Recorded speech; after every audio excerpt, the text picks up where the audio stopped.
नमस्कार. मी भाऊ तोरसेकर. तुम्ही बघत आहात प्रतिपक्ष. मित्रांनो, आपल्याकडे अजून ऑपरेशन सिंदूरच्या कथा कहाण्या संपत नाहीत. इतक्यात आपल्यापासून अगदी नजीक एक शेजारी म्हटला तरी चालेल अशा इराणवर इस्रायलकडून हल्ला झालेला आहे. आणि इस्रायल हा दोस्त, तर इराण हा शेजारी, अशा परिस्थितीत आपण आहोत. आणि ज्या प्रकारे हल्ले झालेत त्यानंतर पाकिस्तानामध्ये नको तितकी तारांबळ उडालेली आहे. आणि साधी गोष्ट असते, हा मानवी स्वभाव असतो की आपले जे अनुभव असतात त्या अनुभवावर आपण नव्या घटना ताडून बघत असतो. म्हणजे पटकन माणसाला विचारलं की बाबा उंची किती आहे, तर 5 फूट, 5.25 फूट, 5.5 फूट असं आपण सांगतो. तेव्हा ती फुटात असते, इंचात असते. तेव्हा फूट हे बोलायची गरज नसते, 5 5च्या वर वगैरे असं म्हटलं जातं. तर त्याचं कारण उंची ही फुटात मोजतात हे आपलं गृहीत आहे. कारण फूट हा अनुभव असतो. नेमकी तीच गोष्ट ज्या अवस्थेतून पाकिस्तान अलीकडे गेलाय पहलगामच्या घटनेनंतर आणि ऑपरेशन सिंदूर नंतर, तेव्हा इराणमध्ये जे काय चाललं आहे, इराणी सरकार किंवा इराणी जनता ज्या अनुभवातून जाते आहे, त्या अनुभवाचा ऑपरेशन सिंदूरशी तुलना करून समजून घेण्याचा प्रयत्न करणं हे पाकिस्तानीकडून होणार. आणि म्हणून पाकिस्तानी मीडियामध्ये आता जी एकूणच तारांबळ उडालेली आहे की बाप रे बाप, आता इराणचं झालं तर आपलं काय होईल. आता वास्तविक बघितलं तर इराण आणि पाकिस्तान हे इस्रायलसाठी सारखेच आहेत. आणि म्हणून अगदी उघडपणे जगात इतर कोणी नाही इतका ऑपरेशन सिंदूरच्या बाबतीत इस्रायल भारताच्या बाजूने उभा राहिला होता. आणि याची अगदी सुरुवात होण्याच्या आधीपासून मी सांगत होतो की पाकिस्तानला धडा शिकवण्यात आणि पाकिस्तानची नशा उतरवण्यात भारताच्या बाजूने अगदी प्रत्यक्ष सहभाग घेण्यापर्यंत इस्रायल आपल्या बरोबर येऊ शकतो. आणि झालंही तसंच. पण गंमत अशी असते की ज्या प्रकारे 6 आणि 7 मेच्या कारवाईमध्ये बहावलपूर, मुरीद के वगैरे वगैरे असे जे 11 12 दहशतवाद्यांचे अड्डे, मुख्यालय उडवण्यात आली नेमकी, आणि आजूबाजूला कुठेही नागरिकांना त्रास होऊ नये याची काळजी घेऊन आपण हल्ला केला होता. त्यामध्ये हे नेमके पण कुठून आलं याची जेव्हा चर्चा सुरू झाली तेव्हा हळूहळू मोसाद मोसाद मोसाद म्हणजे इस्रायल इस्रायल इस्रायल हा विषय आला. कारण अशा प्रकारे नेमक्या कारवाया करणं एखाद्या उत्तम शस्त्रक्रिया करणाऱ्या सर्जनने, यशस्वी सर्जन म्हणून किंवा डॉक्टर म्हणून नाव कमवावं, तसं इस्रायलने आणि इस्रायलच्या लष्करासकट गुप्तचर संस्थेने, मोसादने एक नाव कमावलेलं आहे, ख्याती कमावलेली आहे. आणि त्यामुळे भारताच्या बाजूने पाकिस्तान इस्रायल असेल तर त्यामुळे भारत इतका नेमका पाकिस्तानच्या लष्करी तळावर आणि दहशतवाद्यांच्या अड्ड्यावर हल्ला करू शकला. आणि ते हात चोळत बसले, त्यांना प्रत्युत्तर पण देता आलं नाही. आता हा अनुभवातून गेल्यानंतर काल परवा अवघ्या 2 दिवसात जे काय इराणवर हल्ले झाले आणि इस्रायलकडून झाले, इस्रायलने ते लपवलेले सुद्धा नाहीत. आणि योगायोग बघा, योगायोग असा की इराणवर जे हल्ले केले त्यामध्ये इराणच्या ज्या अणुसंशोधन किंवा अणुबॉम्ब तयारीच्या प्रयोगशाळा आहेत, जागा आहेत, प्रस्थापना आहेत, त्याच्यावर टिच्चून हल्ला करण्यात आलेला आहे. आणि त्यापैकी एक जागा तर अशी आहे म्हणतात की जिथे इराणचे प्रामुख्याने जे अणुशास्त्रज्ञ राहत होते, अणुसंशोधक राहत होते, अशा जागेवर हल्ला केलाय. आणि इतक्या दुरून इस्रायलमधून सोडलेलं एक क्षेपणास्त्र हे अक्षरशः शेकडो मैल पार करून एका इमारतीमध्ये भिंत फोडून घुसलं आणि आसपासच्या कुठच्याही वस्तीला त्रास होऊ शकला नाही, पण ठराविक एका फ्लॅटमध्ये घुसून त्याने तिथल्या शास्त्रज्ञांना मारलं. हे सगळं बघितल्यानंतर पाकिस्तानची तारांबळ उडाली तर नवल नाही. कारण जी गोष्ट इराणमध्ये इस्रायलमध्ये बसून 500-700 किंवा 1000 किलोमीटरवरून होऊ शकते, ती पाकिस्तानात भारताच्या सीमेपासून अवघ्या काही किलोमीटरवर हा हल्ला शक्य आहे. हे पाकिस्तानला कळतं, पाकिस्तानी मीडियाला कळतं, आणि पाकिस्तान सरकार आणि लष्करापासून तिथल्या जैश किंवा तैवा सारख्या दहशतवादी संघटनांना समजतं. कारण इथे जर तिथून कुठच्या तरी इमारतीमध्ये, एवढ्या मोठ्या प्रचंड पसरलेल्या इमारतीमध्ये एक नेमका फ्लॅट सुद्धा तिथून टिपता येतो, तर मग सईद हफीज असेल, अझर मोहम्मद मसूद असेल, यांना सुद्धा तिथून मारता येईल. आणि तेवढंच नाही तर अगदी असीम मुनीरला सुद्धा मारता येईल. ह्या भीतीने गाळण उडाली असेल तर नवल नाही. पण ह्या सगळ्या गोष्टीचा तपशील तुमच्या समोर मांडताना हे का शक्य होतं? आता एक माहिती अशी समोर आली आहे की यातले अनेक ड्रोन हल्ले जे इस्रायलने केलेले आहेत, ते इस्रायलमधून सोडलेली क्षेपणास्त्र नाहीत. त्यापैकी अनेक ड्रोन हे इराणमध्येच होते आणि इराणमधूनच उडवण्यात आले, रिमोटने उडवण्यात आले, असं सांगितलं जाते. मुद्दा असा आहे की इराण हा जर इस्रायलच्या बाबतीत इतका सावध असेल, तर इराणमध्ये इस्रायलचे हस्तक कुठून आले आणि या प्रकारे इस्रायलने वापरायचे ड्रोन किंवा क्षेपणास्त्र, छोटी क्षेपणास्त्र, हे इराणमध्ये इस्रायलने पाठवले कसे, ते गुपचूप स्मगल करून आणले कोणी आणि कुठे ठेवले होते की जिथून उडवले आणि बघता बघता अनेक ठिकाणी धमाके होऊन गेले, हे अनेकांना पडलेलं रहस्य आहे. पण यात नवीन काहीही नाही, हे सांगितलं पाहिजे. ज्यावेळेला मी परत परत मोसाद या इस्रायली गुप्तचर संस्थेचं कौतुक करतो आणि भारत आणि इस्रायलच्या सहकार्यामध्ये मोसादचा फार मोठा सहयोग आहे असं सांगतो, त्याचं कारण लक्षात घेतलं पाहिजे की मोसाद ही संस्था सिनेमातल्या कथा असतात तशा गुप्तचर, काय ते 007 वगैरे असल्या गुप्तचर कथांमधले वर्णन केलं तसं नसतं. ते संपूर्ण एखाद्या देश आणि समाजाच्या संस्था पोखरून काढतात.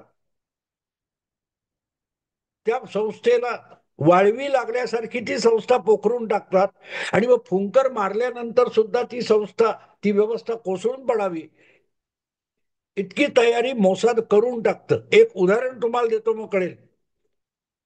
आत्ता हे कुठेतरी घरात किंवा इमारतीत लपून फ्लॅटमध्ये बसलेले अणुसंशोधक इराणचे मारलेले आहेत, किंवा त्यांच्या आस्थापना इमारती किंवा जे भट्टे आहेत त्या उडवल्या असतील, त्या फार दुय्यम गोष्टी आहेत माझ्या मते. यापेक्षाही अतिशय भयंकर असा आणि नेमका हल्ला इस्रायलने यापूर्वी वारंवार केलेला आहे. सुलेमानी नावाचा इराणचा एक लष्करी अधिकारी आणि गुप्तचर अधिकारी, याला सिरियाच्या, बहुतेक सिरियाच्या किंवा लेबेनॉनच्या, पण मला वाटतं सिरियाच्या इराणी दूतावासामध्ये हा सुलेमानी आला असताना तिथे क्षेपणास्त्र धाडून त्याचा बळी इस्रायलने घेतलेला आहे. 5 तरी इराणचे अणुशास्त्रज्ञ असे इराणमध्ये इकडून तिकडे गाडीतून जात असताना तिथे ड्रोनचा हल्ला करून त्यांचे मुर्दे इस्रायलच्या गुप्तहेर संस्थेने पाडलेले आहेत.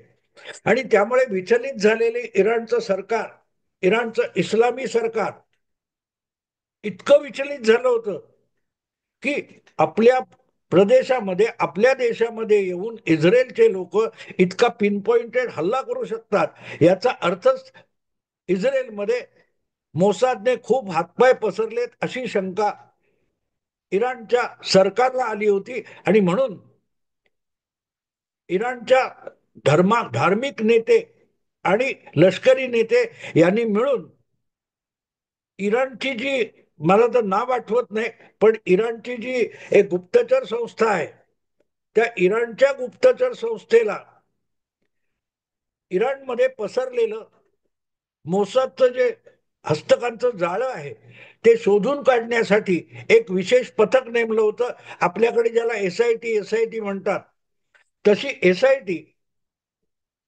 ही इराणच्या सरकारने नेमली होती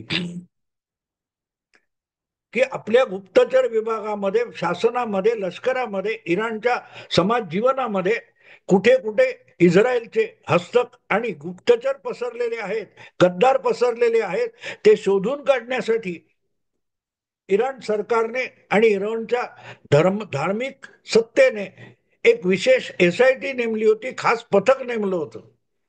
आणि नंतर इतकी धक्कादायक गोष्ट, मला वाटते ही 7-8 वर्षापूर्वीची गोष्ट आहे, तेव्हा एक धक्कादायक गोष्ट समोर आली की ह्या इस्रायलच्या हस्तकांना शोधून काढण्यासाठी जी काय एक विशेष पथक एसआयटी नेमली होती, त्या एसआयटीचा प्रमुख सुद्धा मोसादचाच हस्तक होता. म्हणजे विचार करा मित्रांनो, इस्रायलने इराणच्या गुप्तचर संस्थेला अक्षरशः आपल्या हातातली कठपुतळी करून टाकलं होतं. आणि ह्या आरोप मी हवेत करत नाहीये.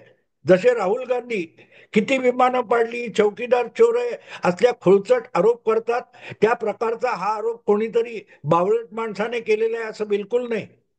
इराणचे माजी राष्ट्राध्यक्ष, तुम्हाला ऐकून आठवत असेल, अहमद निजाद, हे मला वाटते 8-10 वर्षापूर्वी इराणचे अध्यक्ष होते आणि त्यांनी सीएनएन या अमेरिकन वाहिनीला दिलेल्या खास मुलाखतीमध्ये हा आरोप जाहीरपणे केलेला होता की इराणची जी गुप्तचर संस्था आहे ती पूर्णपणे इस्रायलने पोखरून काढलेली आहे आणि त्यामुळे इराणची गुप्तचर संस्था आणि इराणचं लष्कर सुरक्षित नाही आणि त्यांच्या हाती संपूर्ण इराणची इस्लामी सत्ता सुद्धा सुरक्षित नाही, हा दावा अहमद निजाद यांनी एका जाहीर मुलाखतीत केलेला आहे. आणि तिथे आपल्या लक्षात येतं, अर्थात याचा गाजावाजा झाल्यानंतर ही माणसं पकडली गेली का, तर त्याचं उत्तर नकारार्थी आहे. नकारार्थी एवढ्यासाठी आहे की अहमद निजाद यांनी हा जो आरोप केला, काहीतरी 2-3 वर्षापूर्वी केलेला असेल, मला आठवत नाही, पण तो आरोप केला तेव्हा त्यांनी सांगितलं ही 7-8 वर्षापूर्वीची घटना आहे. आणि 7-8 वर्षापूर्वीची घटना आहे, तेव्हा हे सगळं कारवाया उरकल्यानंतर जी इराणी गुप्तचर संस्थेची माणसं होती आणि जी गद्दार झाली होती, फितूर झालेली होती, ती पण एक एक करून इराणमधून निसटून गेली होती. आणि त्यानंतर इराणच्या सरकारला आणि धार्मिक सत्तेला शोध लागला की अरेच्छा, आपलं सरकार, आपलं प्रशासन आणि आपलं गुप्तचर खातं इस्रायलने पूर्णपणे पोखरून काढलेलं आहे. आणि ज्या वेळेला अशी अवस्था येते तेव्हा एक मुद्दा लक्षात गंभीरपणे घ्यावा लागतो की कोणी कोणावर विश्वास ठेवायचा. म्हणजे एकाच संघटनेमध्ये, एकाच कुटुंबात असलेल्या माणसांनी एकमेकाकडे, एकमेकांच्या जीवावर उठलेत म्हणून संशयाने बघावं, अशी एक बेबनावाची आणि बेबंद शाहीची परिस्थिती निर्माण होत असते. आणि इराणची अवस्था नेमकी तशी आहे. मी आणखीन एक तुम्हाला गंमत सांगतो. इराण स्वतःला इस्लामी जगताचा नेता मानायचा प्रयत्न करतो, घोषणा करतो, पण आज इराणची सामान्य जनता ही तिथल्या इस्लामी धर्मसत्तेला कमालीची कंटाळलेली आहे. मध्यंतरी एक फार मोठा उठाव झाला की सक्तीने बुरखा पांघरायचा आणि बुरखा न घातलेल्या महिलांना रस्त्यात पकडून मारलं वगैरे जात होतं. आणि त्याविरुद्ध इतकं बंड झालं, एका मुलीला काहीतरी पकडलं आणि तिला इतकी मारहाण झाली की पोलिसांच्या ताब्यात असताना ती मुलगी, तरुण मुलगी मारली गेली. आणि त्यानंतर बुरखे जाळण्याचं एक आंदोलन इराणभर पसरलं होतं. आज आणखीन एक इराणची वास्तविकता इतकी भयानक आहे की एकट्या इराणमध्ये जवळजवळ 50,000 पेक्षा जास्त मशिदी बंद पडलेल्या आहेत, त्याला कुलूप ठोकलेलं आहे. हे कोणीतरी इस्लाम विरोधी माणसाने केलेलं नाही. त्या मशिदींचे जे व्यवस्थापन करणाऱ्या संस्था किंवा कमिटी आहेत त्यांनीच इराण मधल्या या 50,000 मशिदी बंद केलेल्या आहेत. कारण त्या मशिदीमध्ये नमाज पडायला, प्रार्थना करायला लोक यायची बंद झालेली आहे. इराणची सामान्य जनता इस्लामला आता कंटाळलेली आहे. कारण इस्लामी धर्मसत्तेचा जो अतिरेक तिथल्या शिया पंथीयांनी केलेला आहे आणि केवळ बंदुका रोखून आणि दडपशाहीने धर्म आणि सत्ता राबवली जाते, त्याला तिथले लोक कंटाळलेत. आणि मग इथे ऑपरेशन सिंदूर आणि इराणवरचा हल्ला यातलं साधर्म्य आपल्याला शोधता येतं. तुम्हाला आठवत असेल तर ऑपरेशन सिंदूर हे काही काळासाठी आम्ही थांबवतोय, संपलेलं नाही अशी घोषणा झालेली होती. पण पंतप्रधान नरेंद्र मोदी यांनी देशाला उद्देशून जे भाषण केलं, मला वाटते गुजरातमध्ये भुजमधून पंतप्रधान नरेंद्र मोदी यांनी भाषण केलं होतं ऑपरेशन सिंदूर थांबवल्यानंतर. तेव्हा नरेंद्र मोदींनी नुसत्याच मोठमोठ्या फुशारक्या मारल्या नाहीत, जे करायचं ते केलेलं आहे. पण पाकिस्तानच्या आम जनतेच्या विरुद्ध भारत नाही, भारताची जनता नाही, भारताचं सरकार आणि सेना सुद्धा पाकिस्तानी जनतेचा शत्रू नाही. आम्हाला शांततेत जगायचंय, तुम्हीही शांततेत जगा. भारतीयांना प्रगती करायची, विकास करायचा आहे. पाकिस्तानाने सुद्धा स्वतःचा विकास करून घ्यावा, त्यात लागेल ती मदत भारतीय करतील. आराम से खुशी से रोटी खाओ, ने तो गोली है, हे बोललेले वाक्य नरेंद्र मोदींचं तुम्हाला आठवत असेल, फार जुनं नाही, 1-2 आठवड्यापूर्वीच आहे. नेमकं तसंच भाषण किंवा अगदी छोटासा रेकॉर्ड केलेला संदेश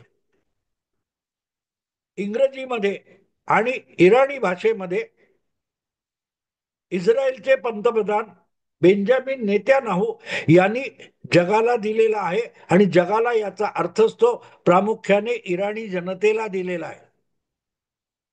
मोदी म्हणाले होते की पाकिस्तानच्या जनतेने, पाकिस्तानातल्या तरुणांनी पुढे येऊन आपल्या सरकारच्या या जिहादी मानसिकतेविरुद्ध दंड थोपटून उभं राहावं आणि आपला देश विकास पथकावर नेण्याच्या दृष्टीने हालचाली सुरू कराव्यात.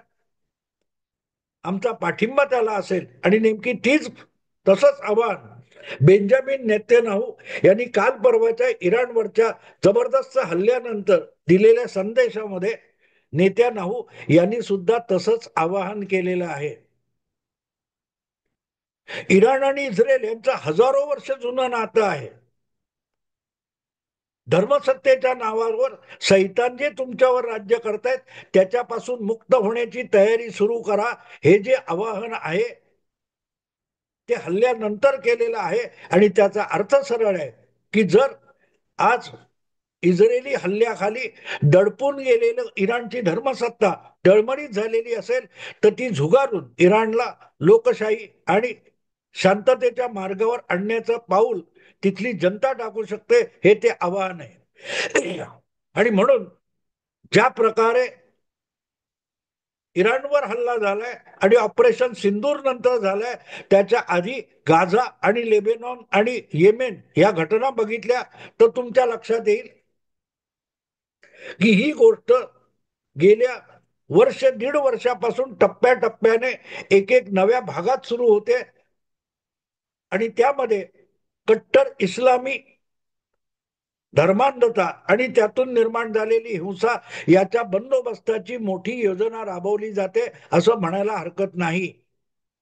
कारण जिथे जिथे अल कायदा आणि जिहाद यांनी गेल्या 2 दशकामध्ये धुमाकूळ घातला होता, त्यांचं ओरिजिन जिथे होतं, ज्यांचा उद्भव जिथे होता, तिथे तिथे ती प्रवृत्ती, जिहादी प्रवृत्ती, विध्वंसक आणि विनाशक प्रवृत्ती संपवण्याच्या कारवाया ह्या गेल्या 2 वर्षामध्ये क्रमाक्रमाने प्रसरत गेलेल्या आहेत. आणि त्याचा बंदोबस्त एकेका ठिकाणी होतोय. नसरुल्ला, लेबेनॉन, येमेन, इराण, सिरिया ह्या सगळ्या भौगोलिक जागा बघितल्यात तर तुमच्या लक्षात येईल तिकडे इस्रायलने कारवाई केली, इकडे भारताने कारवाई केली आहे. पण जिथे जिथे बंदोबस्त झालाय तो जिहादी दहशतवाद जगभर फैलावणाऱ्या त्या जागा आहेत आणि म्हणून मला असं वाटत नाही की इराणमध्ये झाली ती सुरुवात आहे. लेबेनॉन, गाझा, येमेन, सिरिया यांना पुरतं थंड करून टाकण्यात आलं, निष्क्रिय करून टाकण्यात आलं, जायबंदी करून टाकण्यात आलं. तसं इराणची अवस्था होईपर्यंत मला वाटत नाही की इराणचं हे सुरू झालेलं युद्ध आहे ते थांबेल. आणि तिथे सिंदूर आणि इराण याची तुलना होऊ शकत नाही. कारण पाकिस्तान जितका बेजार आणि निष्क्रिय होऊन गेलेला आहे तितका इराण झालेला नाही. ते होईपर्यंत इस्रायलचे हल्ले इराणवर चालू राहतील. आपण प्रतीक्षा करू. मी आता इथे थांबतो. आवडलं लाईक करा, शेअर करा आणि प्रतिपक्षाला सबस्क्राईब करा. नमस्कार.